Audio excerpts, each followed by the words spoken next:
Om Amriteshwarye Namaha. Om Amriteshwarye Namaha. Om Amriteshwarye Namaha. Om Parthaya Pratibodhitam Bhagavata Narayanena Swayam Vyasena Gratitam Puranamunina Madhye Mahabharatam Advaitamritavarshinim Bhagavatim Ashtadashadhyayinim Ambatva Manusantadhami Bhagavad Gita Bhavadveshinim Namostu te Vyasa Vishala Buddhe Pullaravinda Yatapatra Netra Yena Tvaya Bharata Taila Purnaha Prajvalito Jnanamaya Pradipaha Prapanna Parijataya Totra Vetraikapanai Jnana Mudraya Krishnaya Gita Amrita Duhe Namaha Sarvo Panishado Gavo Dogdha Gopalanandanaha Partho Vatsa Sudhir Bhokta Dugdham Gitamritam Mahata Vasudeva Sutam Devam Kamsachanora Devaki Paramanandam Krishnam Vande Jagadgurum.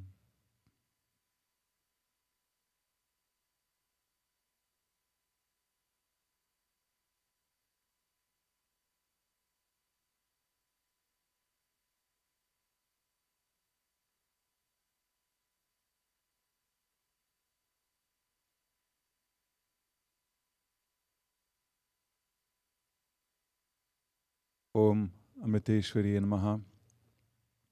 Thank you for joining us again. We are in chapter 15 of the Bhagavad Gita, and this is the second time we are covering verses from that chapter.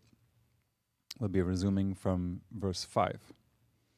And in this chapter, Lord Krishna has been giving us a metaphorical description of samsara. Samsara means the ocean of transmigration, the ocean of birth and death. And he's been doing that by using a metaphor of a huge peepal tree. Now, peepal is actually P-E-E-P-A-L or U-L. It's a very common tree in India. It's also called the Bodhi tree and the Arayal tree in Malayalam, and its botanical name is Ficus religiosa.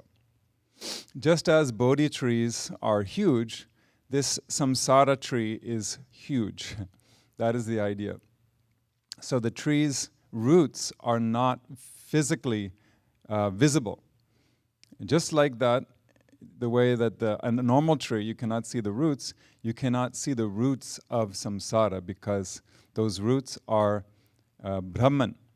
Brahman is the reality, samsara is the shadow. So the shadow can only exist if we are there. Our shadow can only exist if we are there. So just like that, Brahman is the foundation or the root of samsara. Brahman is the root of samsara.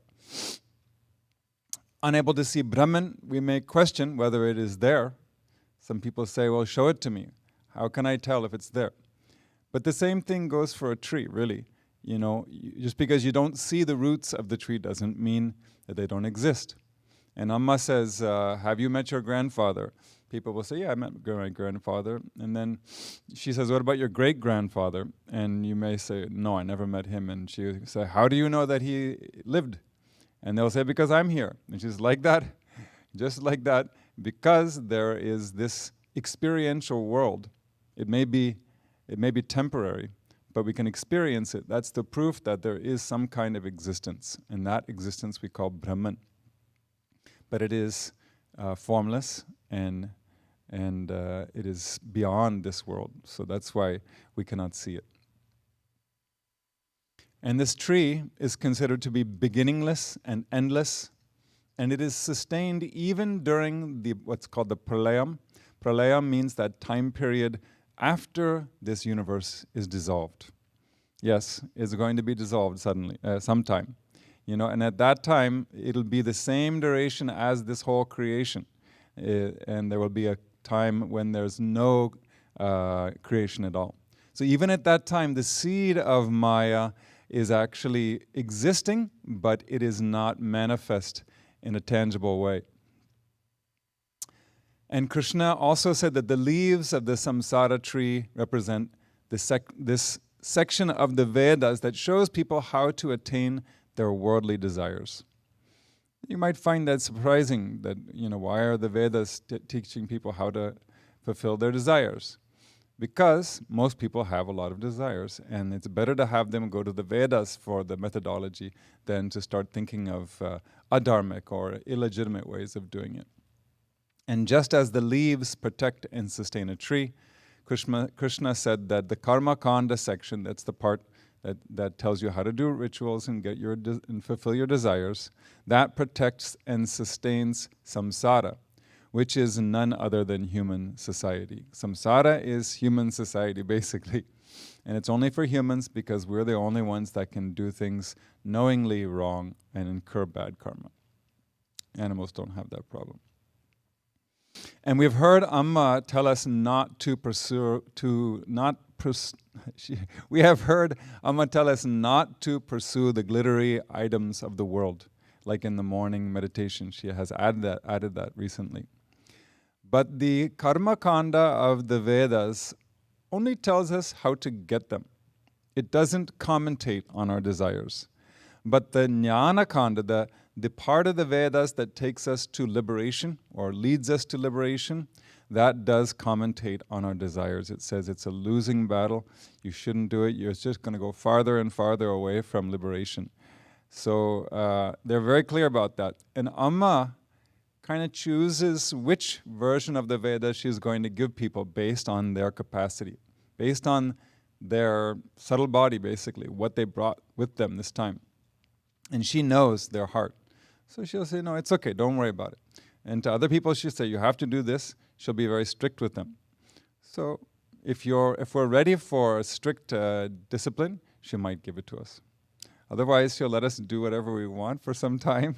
And then when we come back and we're really desperate, then she'll say, okay, this is what you have to do. So the Karma Kanda portion of the Vedas allows us to learn through experience. And then we gradually correct our direction away from the impermanent to the eternal. And how one becomes pursuing wealth, possessions, how busy one becomes pursuing wealth, possessions, position, and recognition depends on how deep their desires run. That's why Amma doesn't really push us in any direction in the beginning. The Vedic teachings have always been there. And so when we're ready to move on and explore higher teachings, they will still be there waiting for us. That's why it's called Sanatana Dharma, the timeless path. And after learning hard lessons many, many times over countless births, we finally start to inquire more deeply. We are finally willing to get Amma's darshan or read Amma's books or the scriptures, and gradually we feel the need to get off the merry-go-round of desire gratification.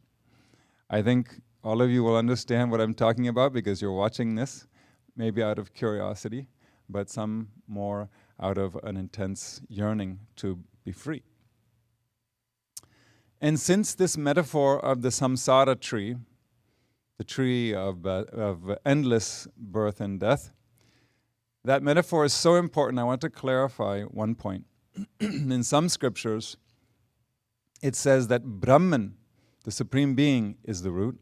And elsewhere, it says that ignorance is the root. So this can be a point of confusion for people. In the latter version, saying that ignorance is the root of the tree of samsara, the idea is that one has to destroy that root, the ignorance of the self. And then once you do that, the entire tree of samsara will be destroyed along with that root. In other places, when it says, like here in the Bhagavad Gita, 15th chapter, the version that we're going to be looking at is that Brahman is the root. So we definitely don't want to try to destroy Brahman, because you can't, of course, and it's not the idea anyhow. So the right way is we take Brahman as the root of this world of transmigration. And instead of seeking to destroy it, we seek to know it. We seek to understand that root. How did this Maya come about? What is the reality behind this illusion? And in this analogy, very common analogy of the snake and the rope, we don't try to destroy the rope because it's a reality. It is a rope. The problem is that we saw it as a snake and we got scared as a result. So we don't destroy the snake because there is no snake, and we don't have to destroy the rope either. Here we need to see the rope clearly, properly. We need to understand the rope as a rope. So that is the version we're looking at in this chapter. Brahman means knowing Brahman is equal to destroying samsara. That's the idea.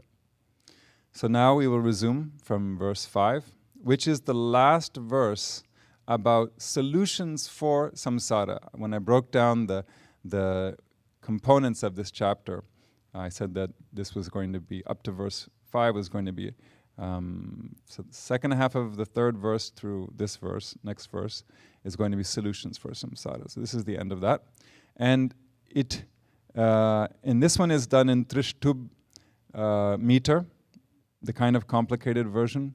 Trishtub is what it's called. And that will continue for this one and the next verse. We'll all read it.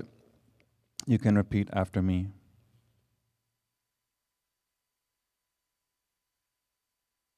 Nirmana moha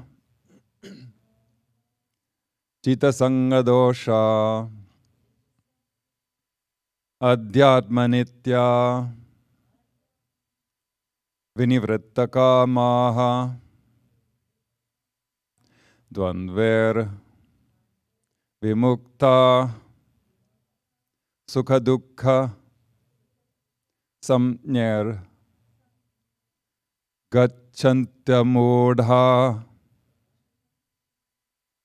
Padamavyayam tata. I changed the translation a bit here. Free from pride and delusion, having overcome the evil of attachment, ever dwelling in the self, their desires stilled, and liberated from the pairs of opposites like pleasure and pain, the undiluted reach the goal eternal. So here we have lots of commentary from Shankaracharya and Jnanadev. So I will tell you what Shankaracharya says first. He helps us understand what kind of a person, what kind of people this verse is talking about. So he says, they are intent on the contemplation of the essence, the Supreme Self. Desires have left them without leaving a trace. That is a pretty extreme statement, right? To me, it sounds like a clear description of a God-realized being. But we need a confirmation of that, which Jnanadev supplies in his commentary. He has dozens of metaphors to help us understand what kind of a person reaches that highest state that Krishna is talking about. He says, they drop pride and delusion in the way that birds fly away from a tree on fire. Aren't his metaphors really good? Can you imagine a bird on a tree that's on fire and just sitting there, right? But the idea is that that's what we're doing. This tree that we're living in is on fire, and it's just a matter of time before we get consumed by that fire of desire. And so he says, these people, they are so wise, they're so clear that they immediately fly away at when the fire starts. Or he says, they drop pride and delusion in the way darkness runs from the sun. They are constantly immersed in the self, like the flow of the Ganges constantly flows to the sea. Ill feelings never arise in their mind, like a seedling can never sprout on a volcano. So, This is like, it has to be an explanation or a reference to somebody at least very advanced, or probably more like somebody God realized. In the previous verses, Lord Krishna discussed the steps involved in removing the samsara tree. The first step was detachment, if you remember, which is basically a sign of inner purity. Over many lifetimes, we have done a lot of karma yoga, a lot of selfless service, a lot of selfless actions, maybe not like volunteering somewhere, but raising children, serving our country, serving our community, serving nature. It could be many forms. And we call that inner purification sadhana chatushtaya sampattihi, which is the wealth of the four means. We had a satsang on that a long time ago. And even in the Gita class, I presented those ideas again. You'll have to refer to the appropriate video from the past. It's a long discussion. It will take about like an hour to cover all those. But it's a number of qualities, basically 9 qualities in total that we need to cultivate. That's the first step for any seeker, actually. And it's said in the scriptures that really we're not qualified to seek a guru until we have those qualities, which means none of us would be here if we went by the strict interpretation. After a certain point in the purification process, we naturally start to gravitate towards contemplation of the Vedantic truths, which are Vedanta Vichara. Fortunately, Krishna also emphasized the need to seek refuge in a higher power, be it Brahman, our beloved deity, or the Guru. And I say, fortunately, because Amma says that knowledge without devotion is like trying to chew stones. Does that sound like fun? No. The reason why Amma puts it that way is because most people are not spiritually mature enough to taste the truth of non-duality, the non-dual philosophy. So it ends up being largely an intellectual exercise. But if you also have devotion at the same time, it helps fill in the gaps between our intellectual understanding and our emotional reality. This is the problem. There's a huge gap between those two. Here, Krishna is emphasizing another point, divine virtues. So up to now is about detachment and those other things I mentioned. Now in this verse, he's emphasizing divine virtues. In this verse, as well as the knowledge virtues section of chapter 13, the description is one of a realized being, we're assuming. But the example gives us a goal to aspire for. We can't attain this, today or tomorrow, but it gives us something to aspire for. And just like the example of Amma in our lives, even more divine virtues are going to come in chapter 16, but there Krishna will call them Daivi Sampat, or the divine wealth. So it's a nice way of thinking of wealth as being virtues and rare qualities in human beings these days. And also it helps us re-examine our relationship with Goddess Lakshmi, because we can make a resolve that I don't want the worldly wealth, I want spiritual wealth, I want the inner wealth. If you feel like making such a resolve. Whatever we call them, they are essential in our path, that's for sure. That's the point here. And he says, the actual lines, he says, free from, or we can say freedom from pride and delusion. Now we may say, I don't have much pride, I'm not deluded. Well, the way it's defined is different. So freedom from pride was the first value enumerated in chapter 13. And if we look at Amma, we can understand a deeper interpretation, deeper depiction or definition of humility. I'll give you an example. So when the San Ramon ashram started, it was a farm area.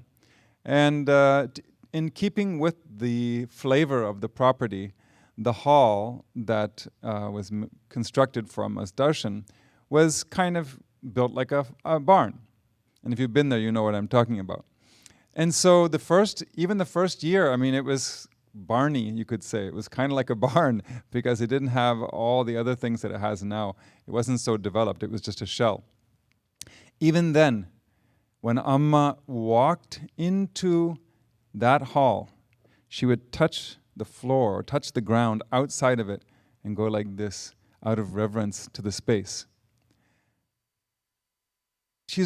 She's paying homage to the sanctity of that space, but who made it sacred in the first place? Right? It's like she's the one that's making it sacred. Why does she have to touch the ground? She doesn't, but it's humility. And when she gets on the stage and she's about to sit on the pitam, she often touches the pitam also. But the pitam is considered, worthy of worship only because she's sitting on it. So this is the kind of humility that most people will not think of. It comes naturally to her. The Kaimini, when she, is done with them, she puts them down and touches her forehead like that. Everything she doesn't like walking in front of cars because they have some kind of conscience or, like some kind of presence that she doesn't want to disregard. So she goes around it. These kind of things. It's just, why do you have to do that? You're a God very last being. It doesn't matter. She does it. It's her nature. So then we look at ourselves and we say, well, no matter how talented we think we may be, that talent is not ours. We should think of it that way, because in chapter 11 we heard about all these glories that mankind and everything in nature, all of that is just the glory of God. Ishvara Vibhuti. So at the same time, we can spend, instead of praising ourselves, we can take more time in looking at our weaknesses and our inadequacies so we can rectify them. And freedom from delusion was not mentioned in chapter 13 when we had a lot of virtues, but it really means, it doesn't mean like something really, occult. It just means don't count on Maya to give you the peace of mind and happiness you seek. That is a tall order, actually. Delusion means a wrong understanding of anatma, of Maya. And you can't change your wrong understanding so simply, so easily. It's just inert material. If you think of it that way, then, well, it's not going to do anything for me, actually, because I have to do all the work. It's a kind of juvenile infatuation that we have with Maya. If you look at the definition of infatuation, which is used in a lot of translations, it says, an irrational, blind, or foolish attachment. Now that makes sense for like somebody in, 13 to up to like, someone in high school age, maybe okay. They're infatuated, it's normal. But we're, our whole life we're infatuated with Maya. We have irrational expectations. Delusion is depending upon the anatma, not the atma, or anatma means Maya, for something it can never give us. If somebody doesn't have any money, what's the point in asking them to give you money? If you knew that they didn't have any money, you wouldn't ask them. But we don't understand that Maya or anatma has nothing to give us, nothing of value, nothing of substance to give us. So we expect it from Maya. This is delusion. You're asking for something that isn't there. So anatma includes all bodies in the universe, including our own, and the minds of all the people, including our own, as well as our environment. So if you're expecting somebody to be nice to you, that's not a good, that's a losing bet. And if you're expecting your body to be healthy to a certain degree, that'll ultimately disappoint you. So all of these things are part of that concept of delusion. And Jnanadev also says, in the way the moon and the other stars get extinguished in the light of the sun, or in the way the dream disappears when one awakens, my highest abode leaves no scope for any delusion. So I've said it before, but I'll say it again, that once a person attains that state of realization, they never fall into delusion again. That is guaranteed by every scripture I've ever seen. So you don't have to worry about that. The next part of the verse is having overcome the evil of attachment. So, attachment, or the overcoming the evil of attachment, means being detached. So that word detachment that people don't like sometimes, you can put it positively: overcome the suffering of attachment. That sounds pretty good. This also came up in chapter 13. And sometimes people get a little concerned when we use detachment, because that word detachment, because they think, how am I going to live with my family with being detached? Well, it means that you can and should love your family members. You can serve them, you can help them, but without expectations of getting something in return. That's the hard part. It's so easy to have these subconscious expectations, within a family or within a group. It could be your peers at work, where I'm doing all this and nobody's doing it, nobody's helping me. Come on, you guys. I hear people say that kind of thing all the time. And that's not their fault. We are the one that created the expectation. And now we're suffering as a result of it. Well, whose fault is that? If they didn't tell you they're going to do it, then it's, or even if they did, you still have to have that calculation. Amma's always got every option in mind. What if it doesn't happen? Okay, this is what we'll do. And it's okay. Once you are ready to accept any outcome, there's no disappointment. There's no upset. So it doesn't mean you have to ignore your wife and children, etc. That detachment is giving without thinking of any quid pro quo. It's selfless love, which is fully in line with spirituality. Don't worry. And then he talked about that their desires are stilled. So this is kind of just the same as saying that a person is free from delusion, because if you're free from delusion, you're not going to have any desires. Desires means, other than thinking of God all the time, no worldly desires, no expectations from Maya. That's what it means. Because that is the only thing that you need to get rid of all of your desires, is to be free from delusion. The topic of controlling desires has already come up in many places in the Gita, so I'm just going to move on. But Krishna did tell us something important in chapter 3, verse 40, which was about how to conquer kama. I think kama means desire. And Krishna elaborately talked about that there. In this 40th verse, he says, the senses, the mind, and the intellect are said to be its seat. I think our translation might have, in parentheses, wisdom's seat. That's a typo. So the senses, the mind, and the intellect are said to be its seat. In other words, the seat of kama, of desire. The sense organs, mind, and intellect need to be curbed by self-control, by physical and mental control. And intellectual control is what is meant by discernment or viveka. And we have these two words, so we have to sort them out: desire and attachment. Desire is for something you have or don't have. Don't have. Attachment is something that you do have. So understand it that way. That's why we need two references there. And he said that they're liberated from the pairs of opposites, like pleasure and pain. It's just an example, but it actually refers to all dualities, like hot and cold. If you live in Chicago, you have to get used to hot and cold.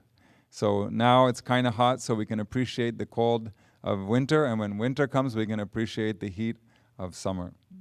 And we just go with the flow and try to keep our equilibrium. But it includes pain and pleasure, happy moments and difficult moments, challenging moments. We have to accept them all with equilibrium. Even fame, infamy, victory, defeat, praise, criticism, all these things, these are all included in the pairs of opposites. So being free from all of those is a pretty amazing attainment. It means basically free from feelings that result from that. It doesn't mean that you're not going to have any failure in your life. It means that no matter whether it's success or failure, praise or criticism, it doesn't affect our mind.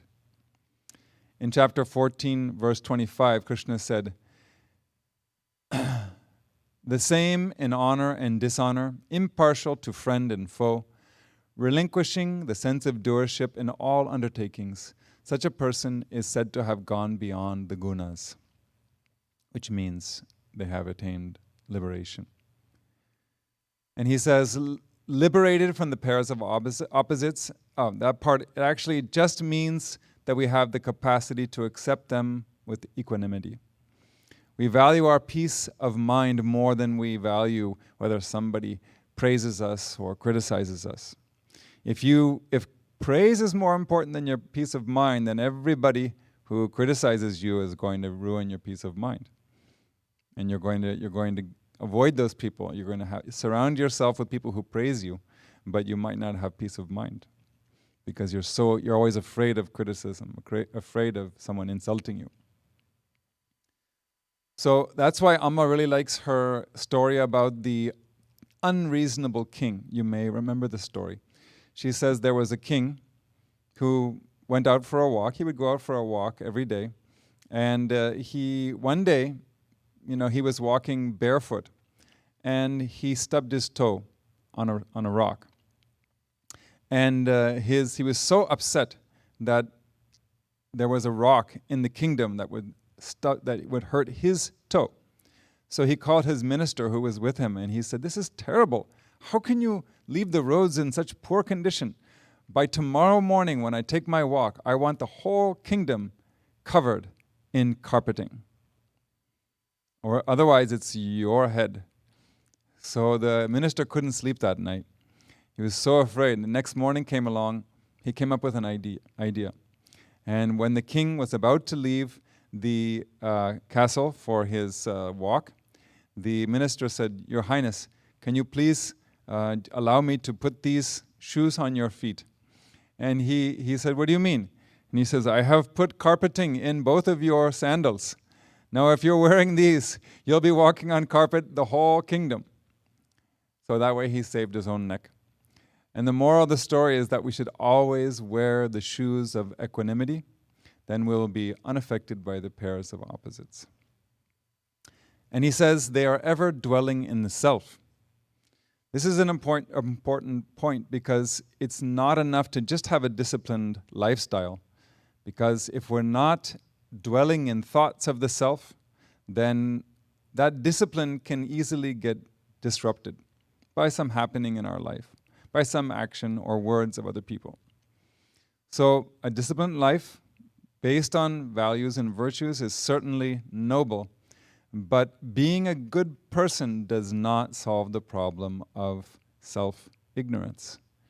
If we don't know anything about what Amma says, the teachings that she gives, which are preventative teachings also, what the scriptures say, then we may be a good person who ends up having a lot of ups and downs in life because we're not prepared for them. So we have to give more attention to the deeper teachings and contemplate on them as much as we can, especially contemplate on what we're learning in this verse, in this chapter, because it's the climax of the Gita teachings. Even if you just remember some teachings that Amma has given recently, that helps us focus our mind on spirituality. And the result will be that the undiluted reach the eternal goal. So that's what we're aiming for. And these are all techniques to help us get closer and closer to that goal eternal. What is that goal eternal? That comes in the next verse, which marks the beginning of the main teaching of this chapter. So 15th chapter is the climax, and now we're entering the main teaching part of that climax. And that is going to be, the first part of it is verse 6 through 11, and that will be about what is called Brahman Jiva Aikyam, the oneness of the Paramatma, the Supreme Self, and the Jivatma, the individual self. And I was wrong. Verse 5 was the end of the different meter. This time it's going back to the shloka meter, which is the more common version of chanting the Bhagavad Gita. So we'll chant chapter 6 now. We'll chant verse 6.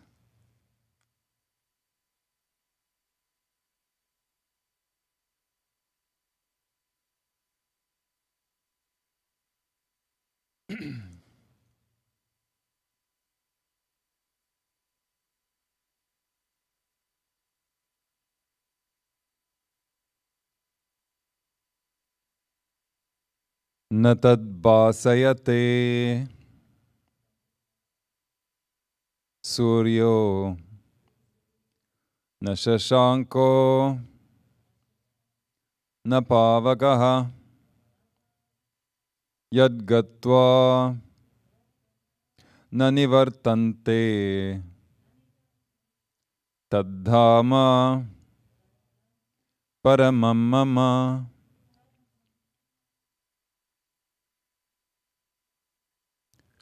The sun illuminates that not, nor fire or the moon.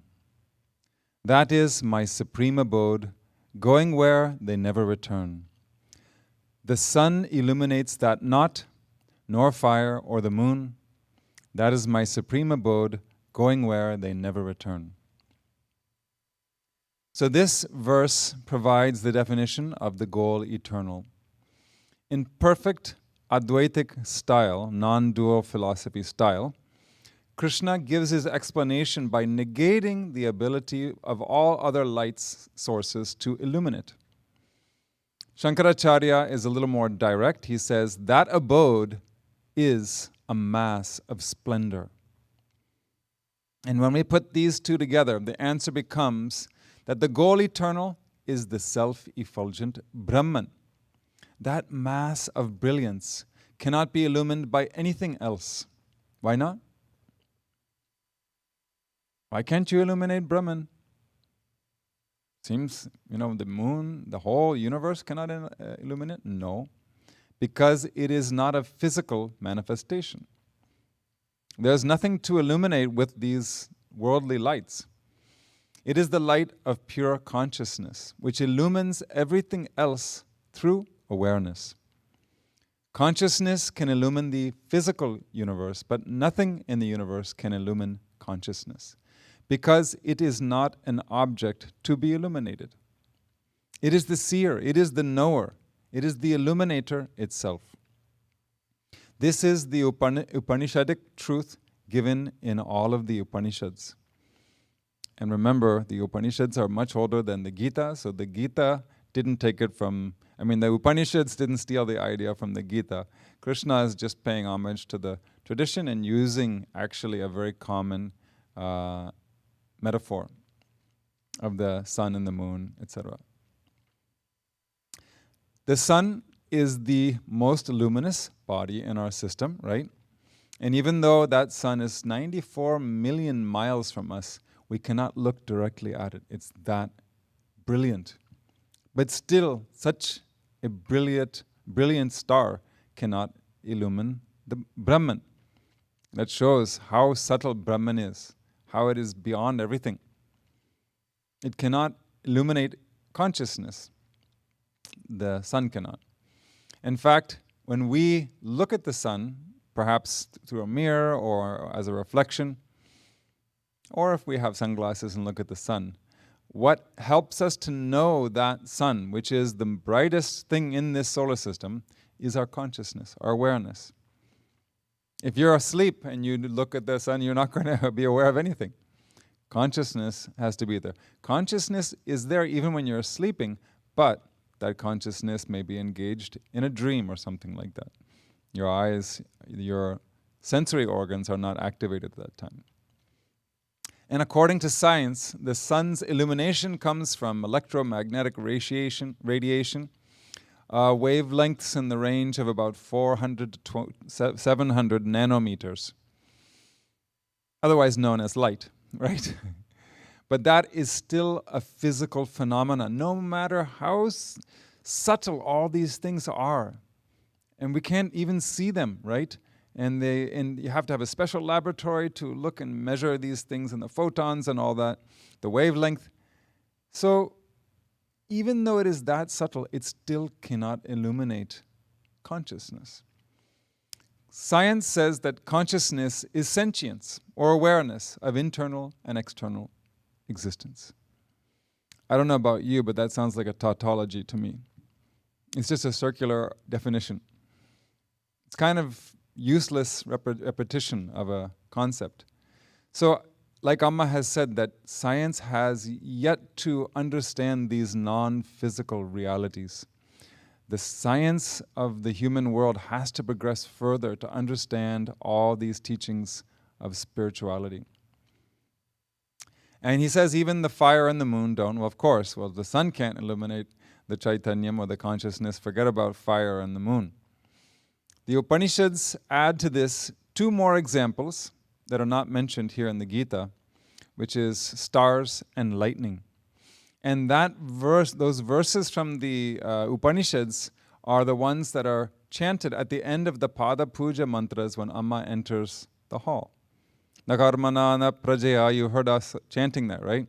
The last part is Na tatra suryo bhati na chandradaragam nema vidyuto bhanti kutoya magnihi tameva bhantamanubhati sarvam tasya bhasa sarvamidam vibhati.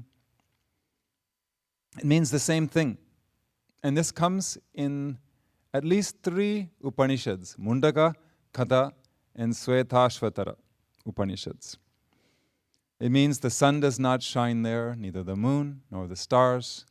There these lightnings shine not. What to say of this fire? Because it shines, everything shines after it. By that light, all this shines.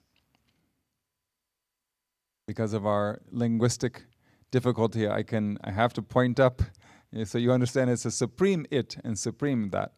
You can't see the capital letters when I'm talking.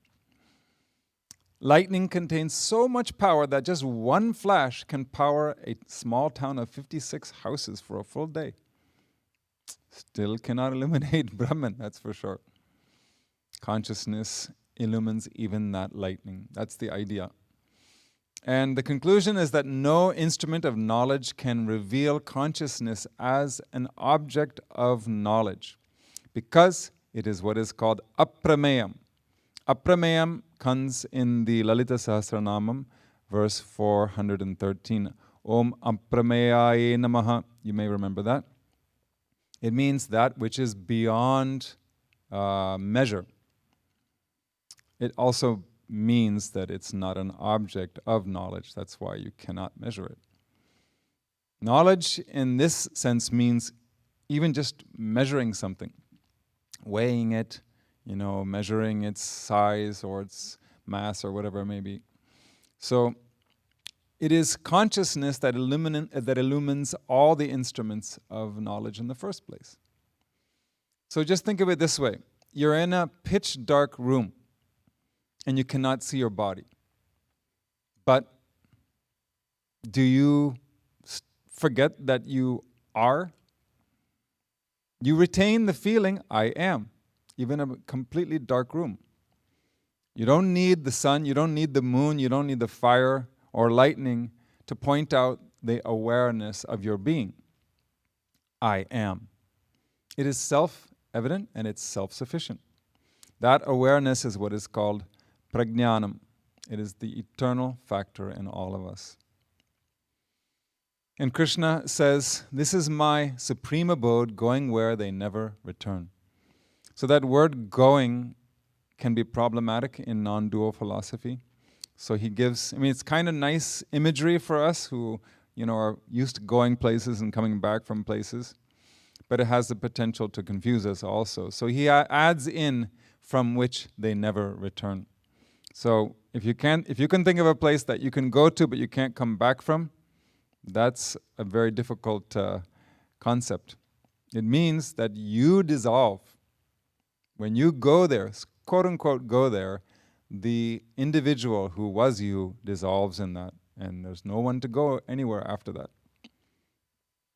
So going to Brahman is really not going in the real sense. It just means knowing Brahman. When you know Brahman, you know your true self, and your identification with this body is gone. It's like saying that the dreamer went to the waker when he woke up. The dreamer's gone. So as a figure of speech, we say he goes from body to body, and then when he identifies with Brahman, he never goes back to identifying with bodies.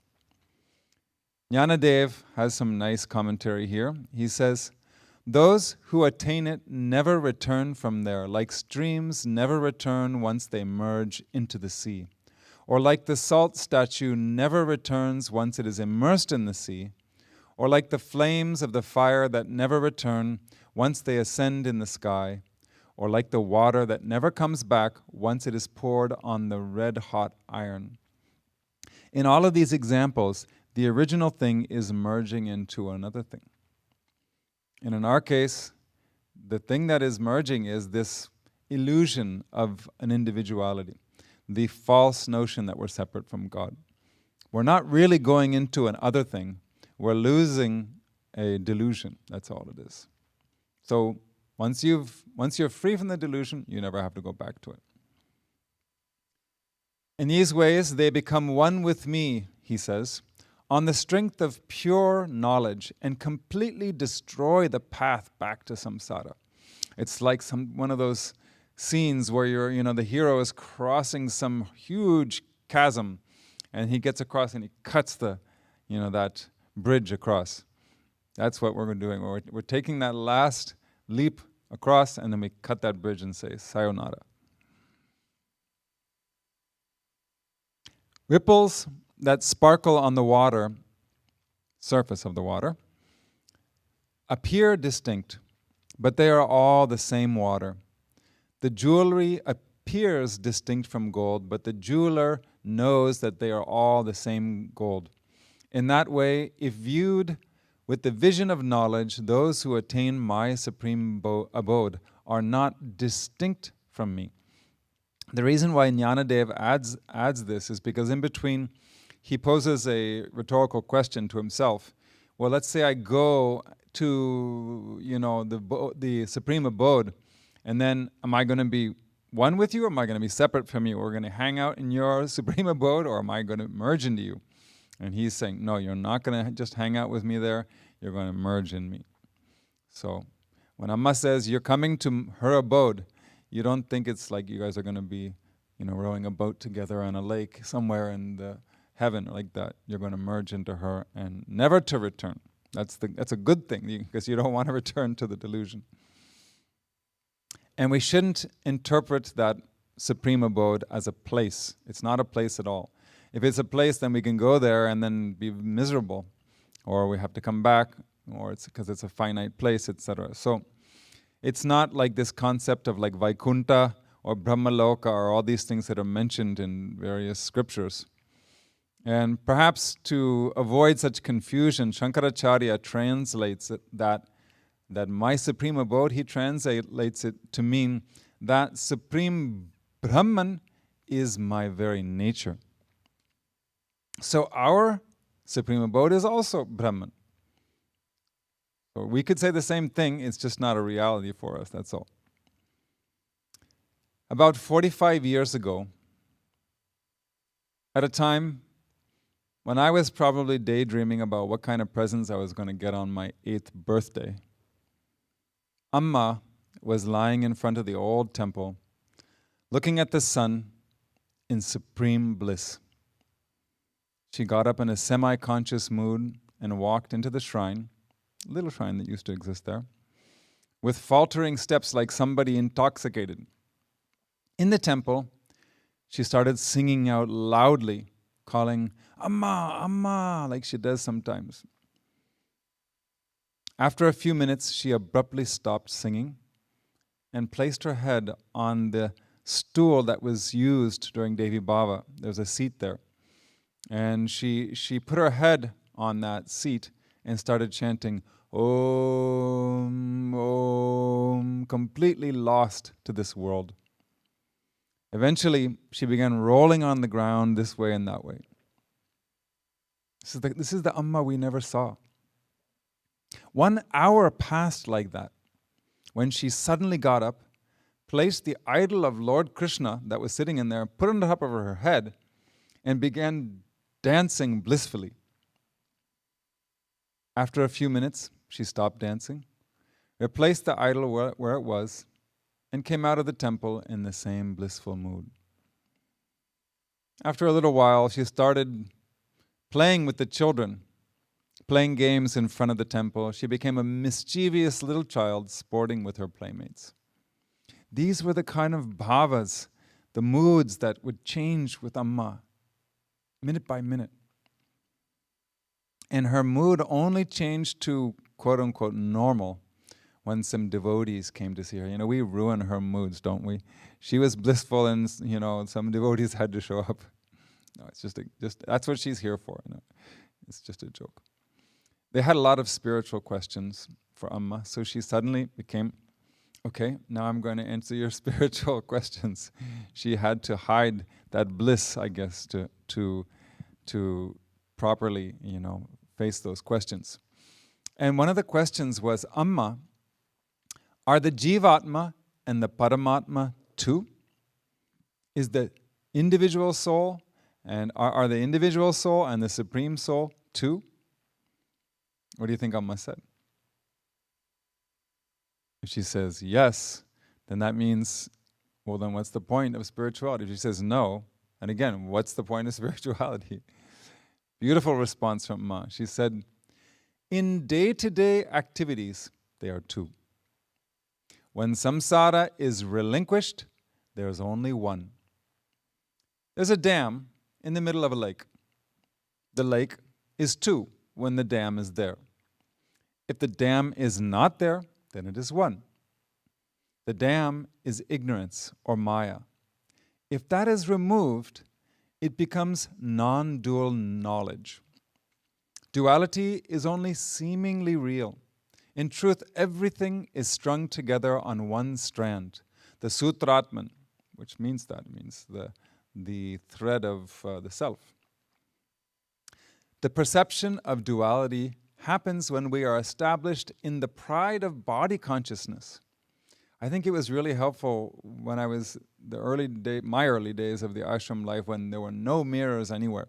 You had no idea what you looked like, and you didn't care as a result. But now we have too many mirrors. We check, how do I look? So this is the pride of body consciousness, sadly. Like air and movement, or fire and the power of burning, Paramatma and Jivatma are one and the same. I'm going to say that again. Like air and movement, right? Because air never sits still. Air always has to move. That's the concept. And like fire and the power of burning, is there a fire that doesn't have the power of burning? No. Is there air that doesn't move? No. So just like that, Paramatma and Jivatma are one and the same. But in the way these analogies come, you have to understand that. This perception of oneness is knowledge. Perception of plurality, duality is ignorance, ajnana. So she's juxtaposing jnana and ajnana. Those possessed of a one-pointed mind understand that it is the same witness consciousness within everything. Can you believe it? She was just rolling on the ground a few minutes ago, and now she's talking the highest philosophy. One who has ordinary people do not know. One who has known the unity of Jivatma and Paramatma has no fear or suffering. Sounds like something we should be pursuing. The world is an appearance. God is beyond this world. The goal is to reach the non-dual state, abandoning all imagination born of duality. That comes in Awakened Children, Volume 1.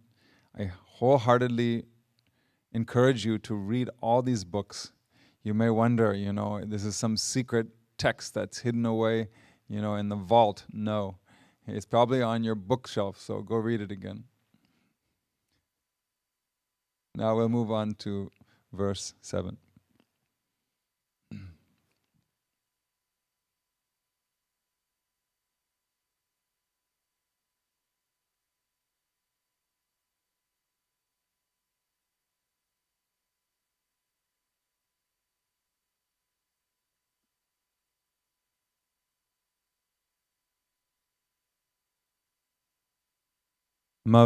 Mamaevamsho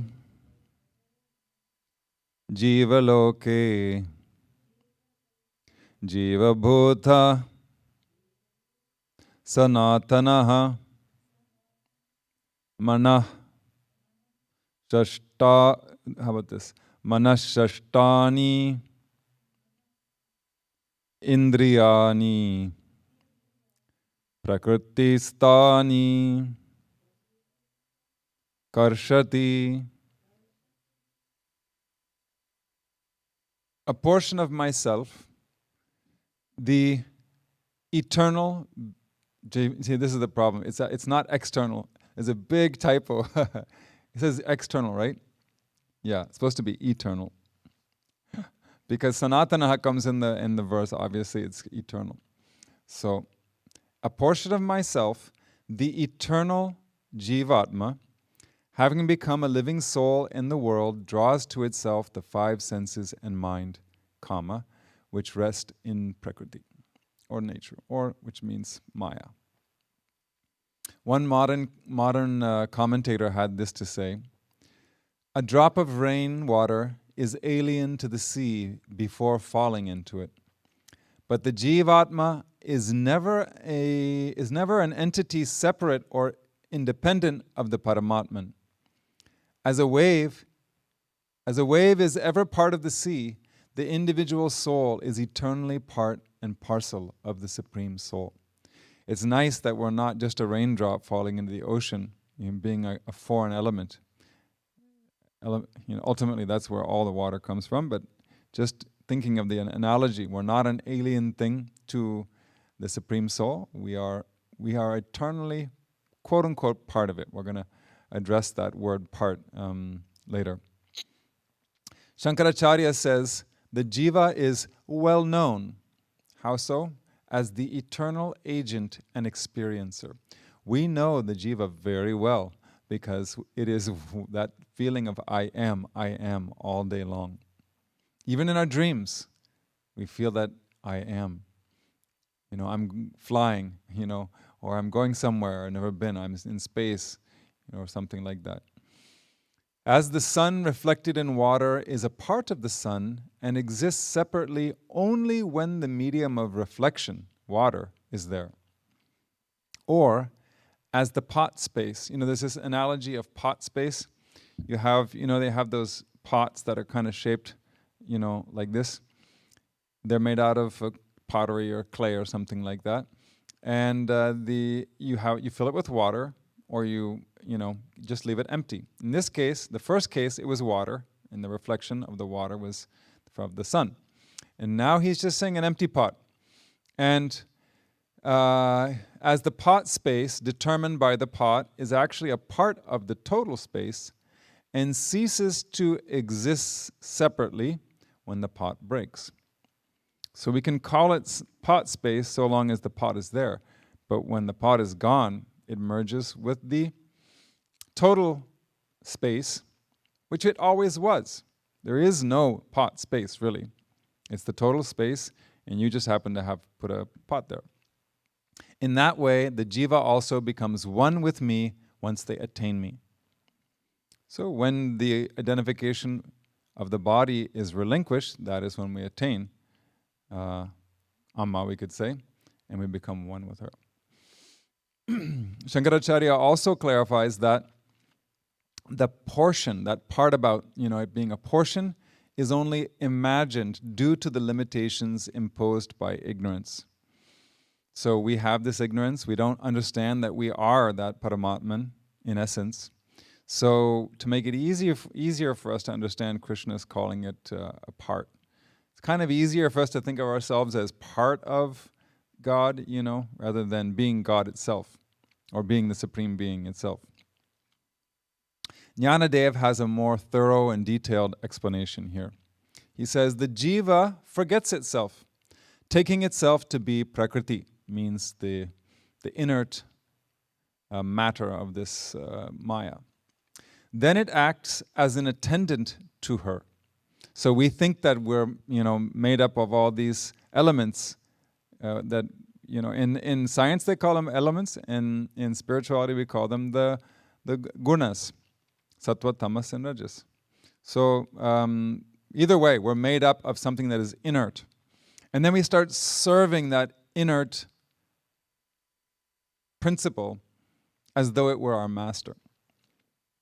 How so? By running after all the things in the world. We try so hard to get things. They're also inert. We try so hard to make the body look good or do something that we want it to do, even though it's inert. It then rides a chariot in the form of the mind, passes through the ears, and enters the woods in the form of speech. These are his wonderful similes. He's talking about all the ways that we delude ourselves. So he's talking about the mind, and then he talked about the ears, and the woods in the form of speech. It then holds the reins of Prakriti and turns in the direction of the skin. Oh no. Entering the wild forest in the form of touch sense. At times, it enters the doors of the eyes, and from there wanders astray on the mountain of the objects of vision. So he's saying how perilous these sense organs are, especially when they're left to their own, device. Sometimes it squeezes itself into the valley of the objects of taste. When this dweller in the body enters the doors of the nose, it wades through the jungle of fragrance. In that way, making contact with the mind, it enjoys the group of sense objects. So this is the kind of identification and the so-called, pleasure that we're having in this world that's keeping us from merging in Paramatman. And his description is perfectly right. We're enjoying all these things. We never say, I don't want to enjoy them. We like them, we're attached to them, and deluded by them as a result. Now here Krishna says that Brahman, which is the destination of the seeker, which is the root of creation and which is our own self, that is in fact available in Maya in the form of the jiva. It's actually available to us. It's not so far away. That's why the Upanishads say it is closer than the closest and farther from the farthest. It is your own self, and nothing can be closer than that. But when you don't know it, when you're ignorant of it, it's very far away. Krishna is saying, I, the Brahman, the substratum of creation, am manifest in the world as your own being. That word jiva has a lot of meanings in Sanskrit. You could say it's the principle of life. That's a kind of a think of it simply as life and existence. So the jiva, the principle of life, is the essence of all living beings, naturally. Even trees, even amoebas, they have life, right? So that presence, that existence is the jiva. It also means that, once we were an amoeba, and we may be an amoeba again, depending on how we use this human body. And when we consider it in reference to the Paramatman, we call that existence Jivatma. Because the amoeba doesn't know that he's Paramatma either. And so it's a Jivatma because, he hasn't gotten to the point where he can understand the Paramatma.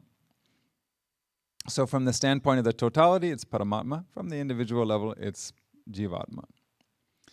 In chapter 7, verse 4 to 5, there was some teaching that could help us. Krishna said, earth, water, fire, wind, space, mind, intellect, and egoism. This is my nature, Prakriti, divided eightfold. He's basically talking about the basic building blocks of Maya.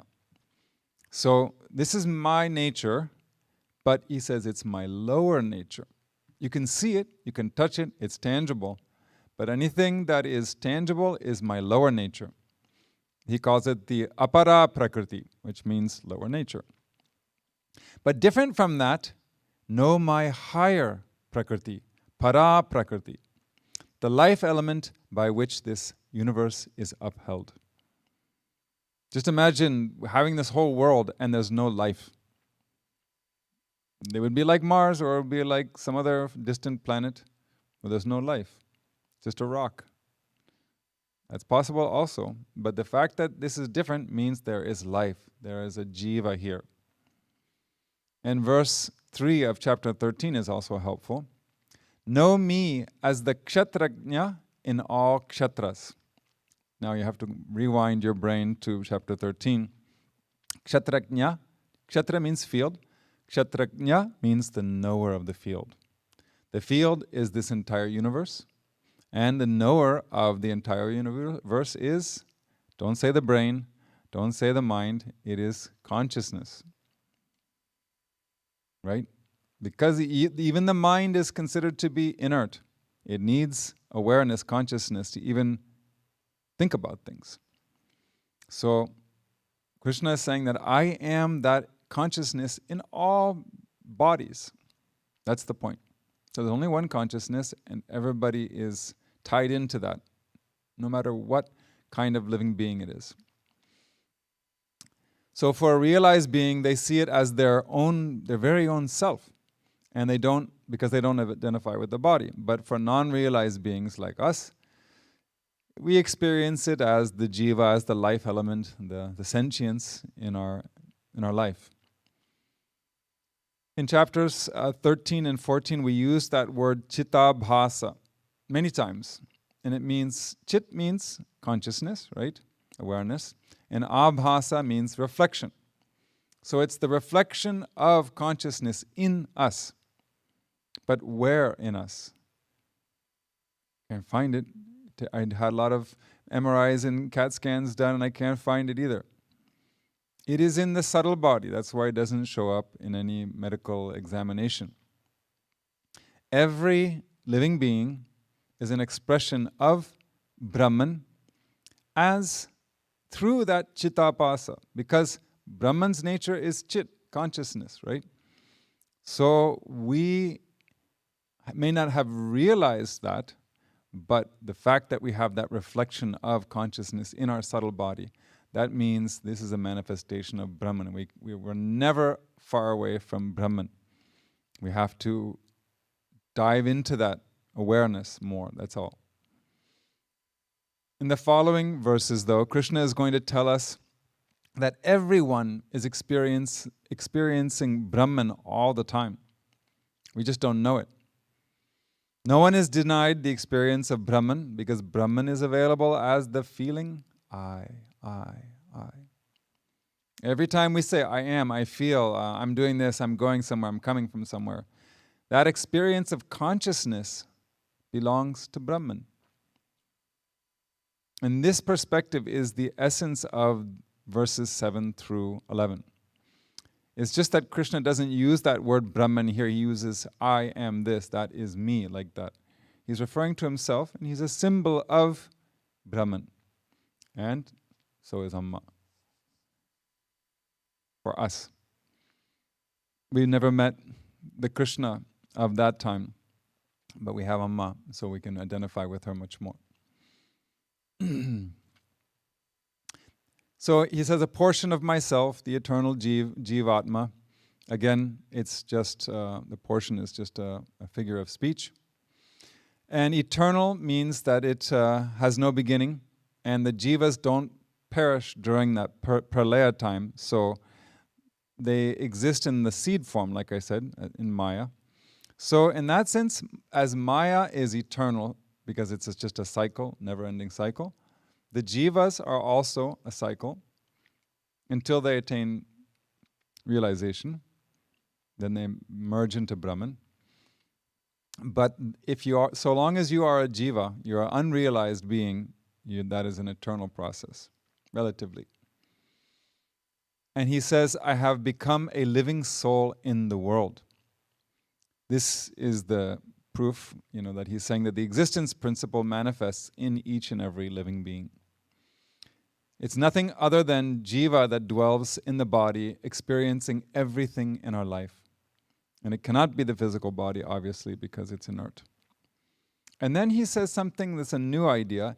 He says it draws to itself the five senses and the mind. Now, what does that mean? It means that the Jivatma, as that reflection of consciousness, as the Chittabhasa, also takes away all those organs. Now, in the Indian philosophy, sense organs, are both perceptual and for action. So they're called the organs of knowledge or the organs of action. So the perception, like hearing and seeing and all that, these are the five organs of knowledge. But even the organs of locomotion, etc., and speech, all these are called subtle organs. They are not the physical organs like the eyeballs and the ears. Those are called the external organs. But you can have ears and not be able to hear. You can have eyeballs and not be able to see. So the important organ is the inner one. That is the subtle organ, which is called antakarana or antamaya indriya. So it doesn't take the physical eyeballs, right? It takes the subtle organs with it, along with the mind. And then takes it and enters another body. That's the idea. At the end of one physical body, the subtle body is carried away from the body by the Jivatma, and then it takes a new physical body along with the subtle body from before. So that's how we can say that Chit is illuminating each and every body in this world, as long as it is alive. Now we'll cover the last verse for tonight, which is a continuation of verse 7.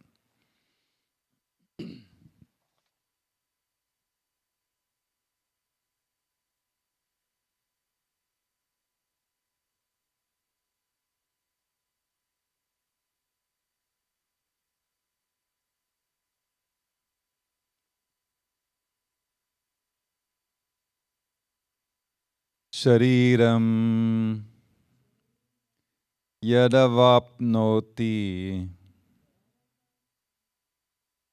yachapyutkramatiishvaraha yachapyutkramatiishvaraha chapyutkramatiishvaraha. Good. Grihitvaitani samyati Vairgandhan ivashayat. Just as the wind carries the scent of flowers, the embodied Lord carries them, parentheses, the five senses and the mind, from whichever body it departs to whichever body it acquires. Jnanadev says, It is only when one dwells in a place replete with royal splendor that he becomes known as a rich one enjoying himself. In that way, it is only when the jiva dwells in the body that the notion, I am the doer, gets strengthened while the senses and their objects begin to run riot. That's what's going on, guys. The senses and objects are running riot. When he departs from that body, he takes along with him the retinue of the senses, like the dancing doll stops moving when the thread snaps. Wasn't that a beautiful analogy? So the physical body is this dancing doll, and then when that subtle body leaves, the thread snaps and it stops moving. These are beautiful examples that attest to the existence of the jiva in the body. Because this phenomena of birth and death is ubiquitous and everybody can understand it. For example, yesterday, Fred came over for a cup of tea. Let's say. There's no Fred here. Okay, don't worry. Fred came over for a cup of tea yesterday. Today, he's gone. Tomorrow's the cremation. What's getting cremated? Not Fred. It's only the body that's getting cremated. But yesterday, he was in there. He was there in that body yesterday. Where did he go? The word Fred is just an appellation we apply to the combination of a physical body and a subtle body. And those are only sustained together due to the presence of the jiva. If the life principle belonged to the body, then it should always be sentient. And it's not. So it's a short tryst in one body and then off to another. What we call death is nothing but a shift of residence from one house to another. Amma has put it in those kind of terms also. But in the case of the body house, nobody else moves in afterwards. It just starts disintegrating. Or, it's cremated and then immediately returns to the 5 elements. So you may have noticed that in this verse, Krishna didn't limit his statement only to human beings. That is because wherever there is a subtle body, there is going to be chit. So every animal has a subtle body. Every worm, every amoeba has a subtle body of some kind because it has existence, it has consciousness. So the scope of that subtle body includes animals, everything. But we should understand that our body, our subtle body, is limited to this physical body because our mind is not expansive enough. Maybe a little bit beyond, like the more we progress spiritually, our subtle body might become, more encompassing of other people's feelings and sorrow, right? So we may be able to include other people into our subtle body of compassion, etc. But mostly it's, just us and the very near and dear ones. But Amma's subtle body is the universal mind. And I want to share with you what she says about that universal mind because it shows us the potential for a immeasurable subtle body and what that means. She says, the human mind is nothing but a part of the universal mind, the cosmic mind. Thoughts are like a wall that stands between our minds and the one cosmic mind. It's like 2 rooms separated by a wall. Sound familiar? The previous thing she said, right? Demolish and remove the wall and the rooms become one. Because avatars, she herself, she doesn't say me, she says avatars as though she's not one, right? Because avatars are in total identity with nature, their mind is not what we usually consider as a mind. All minds are theirs. She's also said that all of your thoughts flow through me. She has said that before. In other words, an avatar is herself, the universal mind. Amma said, an avatar is itself, because in Malayalam you don't have to have a gender pronoun there. So she said, an avatar is herself, the universal mind. I made it herself because it's Amma talking. Children, your minds are stuck at the level of body consciousness. You caught us, Amma. Your minds need to be lifted above that. The Guru's mind is the universal mind. So she went from avatar to the Guru now. When you obey the words of the Guru to the letter, you are doing what is beneficial to the whole world. Let your minds expand and become the universal mind. Compassion toward the world will produce the first shoots of that growth. Good, because that's what we're all trying to cultivate. As the mind expands with the constant remembrance of God, the sense of individuality slowly dissolves and finally disappears. So there's hope, I guess. The individual mind becomes the universal mind. And then she has an interesting analogy. When you press down a button, the umbrella unfolds. Similarly, by bowing down your head before a spiritual master, your mind can be transformed into the universal mind.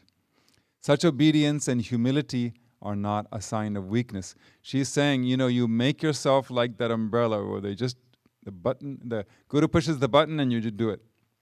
I mean, what if you push the button and the umbrella said, no, I'm not going to open up? We'd be in trouble, right? And then the umbrella is also wasting its life. So she's suggesting that we have so much humility and just obedience to the guru.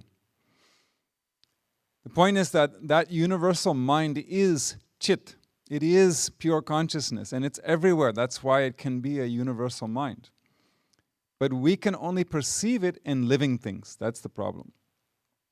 That is why the phenomena of birth and death is so ideal, because it shows us that there is this subtle body, and it is sustained only by that chitabhasa. And that is what's going from body to body, carrying the suitcase of the subtle mind, of the subtle body. The chitabhasa, the reflection of consciousness, is carrying that suitcase, you could say, of the subtle body with it wherever it travels. Now, he says that word, the embodied Lord. He says Lord in this verse. The Lord is going from body to body. We have to keep in mind that really that word Ishvara, which is being used, has different meanings. It can mean the root word is actually Isha. And Isha means many things like owning or possessing. It can mean complete mastery, powerful, supreme, etc. So when we translate Lord in English, it is in that sense that of a ruler, a commander, or a master. That makes perfect sense. Just imagine if the ruler, like the king or the queen, or like a duke or somebody, abandons one castle or region for another, all their subjects are going to follow them because their existence depends on the benevolence and protection of that ruler. So the castle is the physical body, the subjects are that subtle body, and the ruler is the jivatma, the chitabhasa, the reflection of consciousness in us. When the sentient jiva leaves one physical body, the insentient, inert, subtle body goes with it, and together they enter the next physical body. We can also interpret it to mean actually the ruler of the universe, because in essence that is what the jivatma is. When we transcend the identification with the body, then we know that the whole time it was the actual ruler of the universe. And I think it's nice to think of it that way because it helps us understand Amma. Even in a body, a single body, we can realize that we are the ruler of this universe. And Amma, I mean, the first time I saw her, I'll tell you that I was just surprised that she was so petite. 5 feet. I didn't even know which one she was walking in the hall. And I realized, oh, so petite. You know, and somehow, I don't know what I was expecting actually, but a 5-foot form can be the ruler of the whole universe. No wonder her university just got the A++ grade, the highest possible grade from India's Governmental Accreditation Council.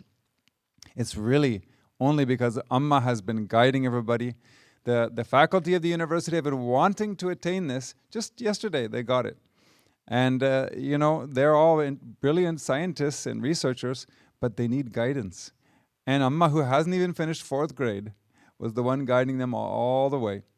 And they got it. Of course, it's with her blessings. Now, just to tell you how special that is, only 21% of India's 40,000 colleges are even accredited. And only 10 colleges have received A++ accreditation. That puts Amma's university in the 99.999th percentile. Good job, Amma. This shows Amma's complete mastery and power, deserving to be called Ishwari in a little fishing village. It's amazing. And Krishna connects this portion about the 5 senses going from body to body. He connects that with the second line of the previous verse. So I have to put them together so it makes sense. referring to that jiva, he says, it draws to itself the five senses and mind, which rest in Prakriti, Maya in other words, carrying them from whichever body it departs to, from whichever body it departs from to whichever body it acquires. There was one word missing, sorry. And he gives a wonderful example of the wind carrying the scent of the flowers. And the metaphor may be clear to you, but just in case, the physical body is being compared to a flower. And the fragrance is being compared to the subtle body. And the wind is being compared to the jiva, or the chittabhasa, the reflection of consciousness in the subtle body. So from the standpoint of the flower's fragrance, the wind is the Lord, ruling the fate and fragrance. Naturally, every metaphor has its limitations, so it's just the carrying part that fits the metaphor. But it helps us with some imagery to contemplate upon. And a really nice point is that the wind has no smell of its own, but it acquires that scent from the flowers, right? So in our past life, we acquire a smell from that life we lived. And do you know what one name for smell is? Vasana. Actually, vasana means smell. You know, in India, we eat with our hands, right? So you're eating something with your hand, and then you wash your hand after eating, but even then, the smell remains on your hand, and you can tell what you ate, or someone can tell what you ate just by smelling your hand. So that's a vasana. So even though the actions and the thoughts took place in a previous verse, the smell of those remain on us in the form of our subtle body. So that is what's happening, because the wind doesn't have its own smell. It's just taking what was there. But at the same time, the wind is capable of relinquishing those scents over time. So the point is that the jivatman assumes certain qualities due to its attachment to Prakriti, but it then detaches itself from Prakriti and regains its status as the attributeless consciousness. So there's hope for us. We may have lots of vasanas, but these are just smells that came from the past life, or maybe we created them or made them worse in this birth. But we are the wind, you know, we don't have any smell of our own. And if we change, you know, if the wind flies, you know, away from all the foul-smelling things, then those qualities will go away. That's the point. We have 3 more verses about the oneness of the Paramatma and the Jivatma. We're going to cover those in the next class. We are pretty much out of time. I will try to answer at least 1 or 2 questions before we close, and those who have time can remain with us to meditate.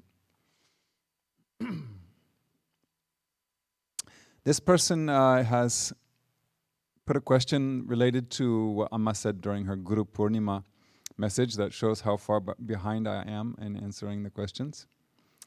Amma said in the recent Guru Purnima message, no one in Amritapuri has invoked the Guru principle, the Guru Tattva. The main reason for this is ego. And this person was so surprised because there are people that have been there for 30 to 40 years. How can they not have invoked the Guru principle? And it's a long question, but my feeling is that I think the person has misunderstood that concept of the Guru Tattva, the Guru principle, because it doesn't mean invoking it in yourself. It means we have to invoke it in the Guru. So that sounds strange. Why do I need to invoke the principle of the Guru in the Guru? Because Amma has said many times, for there to be a Guru, there has to be at least one disciple. And then she says, where are the disciples? Right? There's a story, there was a sage who had a huge ashram, famous all over the world, and he said that he had thousands and thousands of disciples. So the king was so impressed from what he was hearing, he paid a visit to this sage, and he saw just thousands and thousands of brahmacharis running around the ashram, and he was so impressed, and he said, "Wow, how many disciples do you have?" And the guru looked around and he just said, "Maybe one." So just being a brahmachari and just living in ashram does not mean you're a disciple. We have to invoke the discipleship in us. And when we manifest those qualities of a true disciple, automatically the guru principle comes up in Amma. So you might have heard, I think it was yesterday. Yeah, yesterday when Amma was jokingly saying that one of the brahmacharis, who's the one who plays the harmonium, he was jokingly asking the brahmacharis in charge of all the pujas. He says, do you have a puja that you can help, change Amma's mood from Kali to Saraswati? Instead of Kali Bhava, can we have Saraswati Bhava? Just do some puja for that. And then when Amma heard that, she thought it was so funny. And then during the bhajans, the harmonium playing brahmachari did something that Amma caught. And then she says, "You're making me turn into Kali. Be careful." So it's up to us. We can invoke Amma's guru presence, or we can just have her be our friend. But if we want her to discipline us and treat us as a disciple, we have to act like a disciple. That's the only way. So the disciple needs to cultivate humility, faith, and proper discernment. These are other things that she said during the same speech. And she herself said it's not easy to cultivate such qualities. This is why it is said that only when the disciple exists does the guru exist. I'll just take one more. We're already over time. This person has a lot of questions related to past lives. I'm pretty sure that I answered some of these questions before, but I'll answer them briefly anyhow. Why do we not remember past lives? This person was saying that wouldn't it be easier for us to evolve if we could remember everything from our past lives? Well, Amma says that actually the not remembering our past lives is a blessing from God, because the people that we're with today, in this birth, in this lifetime, are people that we were with in our past lifetime. Not just like the mailman or something like that, but somebody that you're with a lot. And it's good that you forgot all the things that happened between you. Otherwise you would hold a grudge, or you'd feel so guilty that I did this to her or him, or he did that to me. Oh my gosh, I can never forgive him. Even in this life, I won't forgive him. Like that. We can go beyond all these tendencies that we created before, and there's a chance that we can transcend and actually become free from each other. We don't want to repeat the same homework assignments thousands of times over and over through thousands of births. So, just because you know what happened in your previous birth doesn't mean that it's going to make it better. It can make it worse. That's the point. What is the purpose of ending one life and starting another? I think this was a reference to intentionally ending one's life. That was what the previous question was, and the formatting was quite similar. And there is no meaning in doing that. Amma says you're just making things worse and you're delaying your spiritual evolutionary process. Why not just continue in one linear path, then dying and coming back to life again? Well, the problem is that in a limited body and in a limited sphere of existence, you cannot get all of the experiences you need to evolve. I can't have the experience of being a mother in a male body, right? I guess this time I didn't need that, but I needed other things. And then maybe I've been a mother millions of times, and I needed that. But, maybe I needed to do it on a small island. Maybe I needed to do it high up on a mountain. We don't know what our karma is. We don't know what lessons we need to learn. So we have to just surrender and say, look, God knows what He's doing. God is going to put me in whatever body I need to be in. That's good enough for me. So we don't, if you have a better system of purging the people's karma, you can send a request to God and tell him how to change his system. What is the name of the place that the Jivatma goes after it leaves the body? No, like we said, doesn't go anywhere. We talked about that this time, so that's covered. All right, so these 2 questions is all I can do for today. And we will continue next week. More teachings from the crux of the Bhagavad Gita. I know this is not the easiest content. I'm going to have to add a whole joke book into each class and to keep people focused. But then that's diluting it too much. So as I warned you at the beginning of this 3rd and final section of the Gita, which started with chapter 13, it's not going to be child's play. So bear with me, we have a little more ways to go. So we'll conclude with 2 prayers and then have a brief meditation for those who have time. Om Asato Ma Sadgamaya Tamaso Ma Jyotirgamaya Mrityorma Amritam Gamaya. Om Shanti Shanti Shantihi. Om Lokaha Samastaha Sukhino Bhavantu. Lokaha Samastaha Sukhino Bhavantu.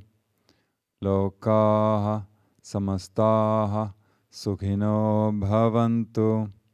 Om Shanti Shanti Shantihi.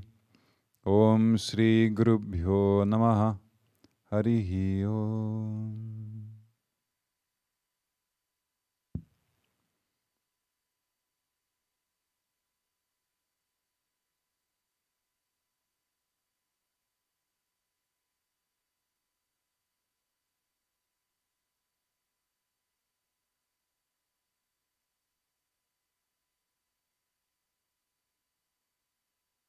Om Amriteshwarye Namaha. Close your eyes. Check your posture. And take a few long, deep breaths.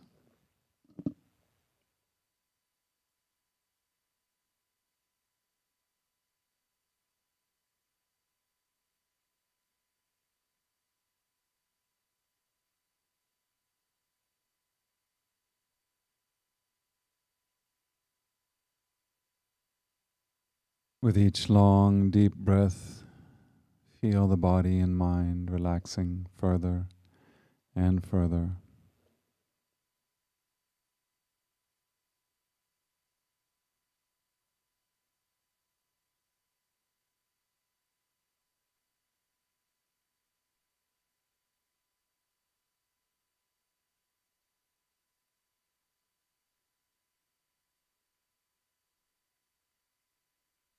Try to try to feel Amma's subtle presence all around you.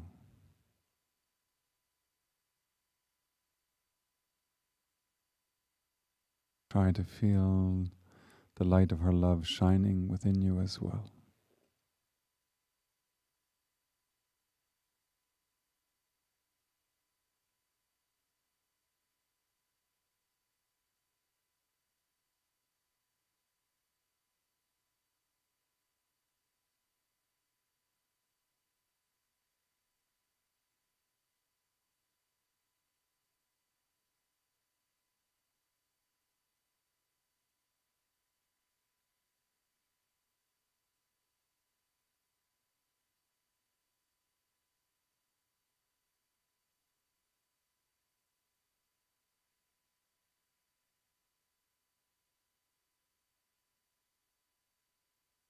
Slow down the flow of thoughts even more by focusing your awareness on the breathing process.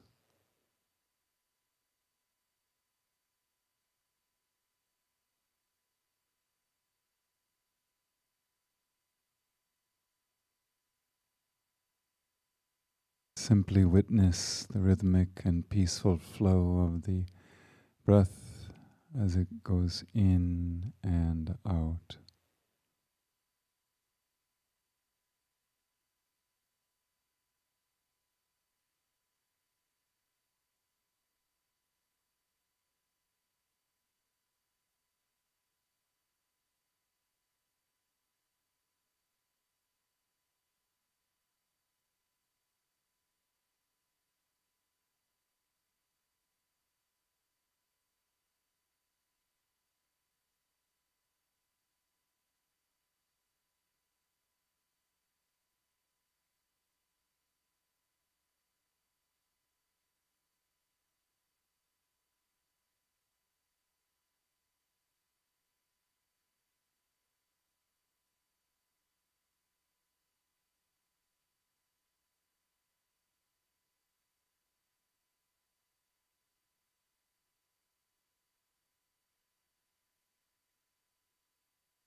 Continue to witness,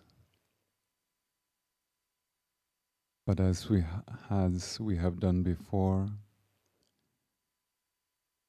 simply witness. You are not witnessing the breath alone, not just the body. No particular object, simply witnessing.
As you continue to witness,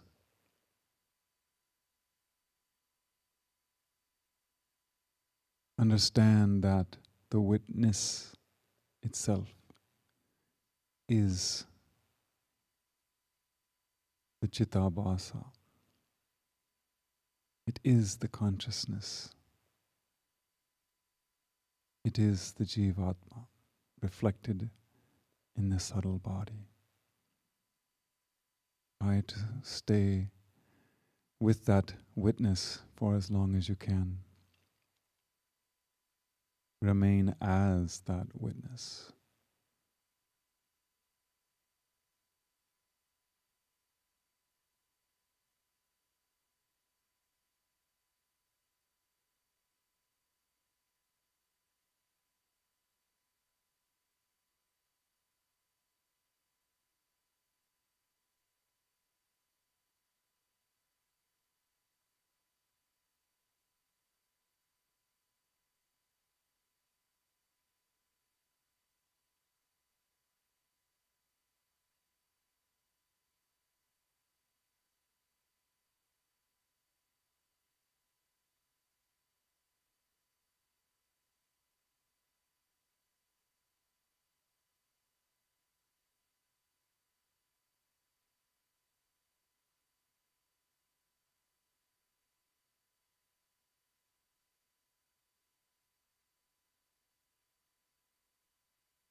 We will now chant the final mantra,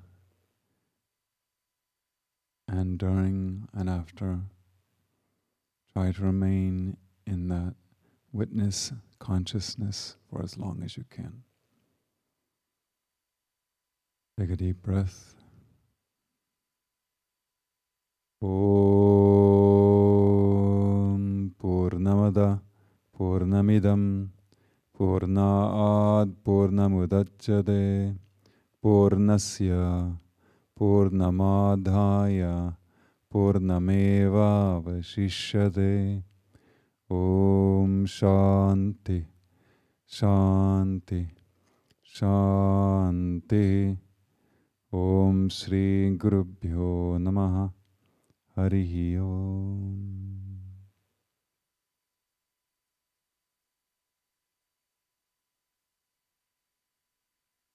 One long deep breath. And as you exhale, you can slowly open your eyes if you wish.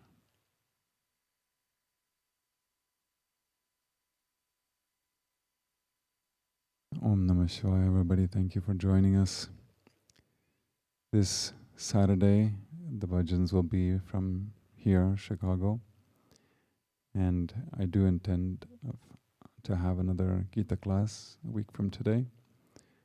And following weekend, not this Saturday, the next one, we have a lot of things. DC will be presenting Kartika and Krishna Jayanti on Saturday, and San Ramon and Chicago will be presenting it on Sunday, because it spans these 2 days. So I hope to see all of you many times in the next few days. Om Namah Shivaya.